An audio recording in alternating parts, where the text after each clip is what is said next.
Magandang gabi sa inyong lahat. This is Mike Padua. Nagbabalik sa ating tropical weather analysis ngayong araw ng Lunes hanggang Miyerkules, Hulyo 27 hanggang 29, 2020. At itong Tagalog version ay pinaglilingkod sa inyo ng Typhoon2000.com, ang unang website sa Pilipinas ukol sa mga bagyo. Umpisa natin ang update. Ito ang latest GovSat. Simula na yung araw ng Monday. Simula ng araw ng Lunes hanggang bukas, Martes. Meron pa tayong maliit na mahinang LPA dito po sa may east of Samar, sa may Philippine Sea. Naka-embed po sa lumalakas na monsoon trough. Okay? Ang monsoon trough, ang pagkakaiba niyan sa surface trough, slightly lower atmospheric pressure po yan. Elongated siya.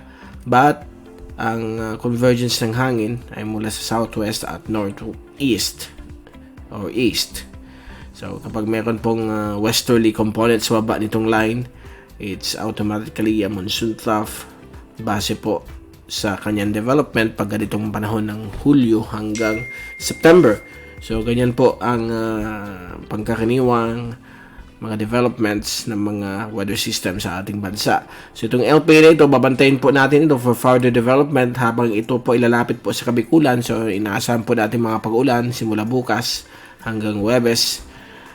Mga pabugso-bugso naman po yan, mga kalat-kalat, pero maulap ang papawirin. So inaasahan po natin yan habang dadaan malapit po ang LPA sa susunod na may ilang araw. So may possibility po na posibleng maging bagyo. So babantayin po natin yan.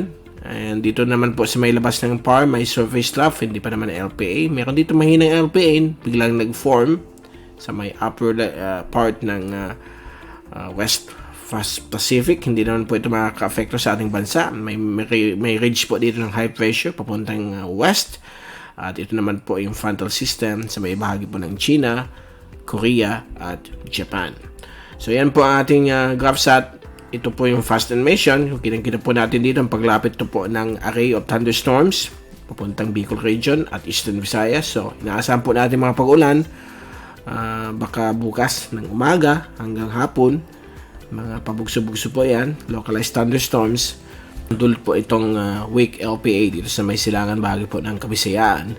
At kung titingnan natin yung zoom in satellite animation, kita po natin dito ang mga nagdadamihang mga localized thunderstorms sa may bahagi po ng Kabikulan, sa may eastern sections, papunta na po sa ibang bahagi ng Bicol, Visayas. So, inaasahan po natin mga possible na mga pag-ulan. So, ito naman po ang windy.com pressure, wind at rain forecast. So, kita po natin dito ang de-develop na LPA from the ECMWF model po ito. So, inaasahan pa rin mga pag-ulan bukas ng hapon, Martes. At pagdating po ng Wednesday ng afternoon, inaasahan pa rin po mga localized thunderstorms malaking bagay po ng ating bansa. Lalong-lalo na po malapit po dito sa tinatahak nitong si LPA. So, wala pa po siyang code ID o kung mag-develop po siya, baka maging tropical depression. Kaya babantayin po natin yan in the coming days. Ito po yung rainfall accumulation. Overwhelming po ang mga pag-ulan sa iba't ibang bahagi ng ating bansa sa loob ng 3 araw. Ito po yung 24-hour, 3-day rainfall accumulation. So, yan po ang inaasahan po natin. Habang papalapit po tayo sa Agosto, yan po ang pinaka-deepest part ng tag-ulan. At uso po dyan ang habagat. Baka pag maging malakas po itong LPA at maging tropical depression, magkaroon po ng habagat sa may kanluran bagay po ng ating bansa na yung weekend. So, abangan po natin itong new development, itong mahinang LPA na lumalakas sa may silangan bagay po ng ating bansa. At we will closely monitor this system in the coming days. At dyan po nagtatapos ang ating tropical weather analysis dito po sa ating weather TV ng Typhoon2000.com, helping Filipinos to be #weatherwiser.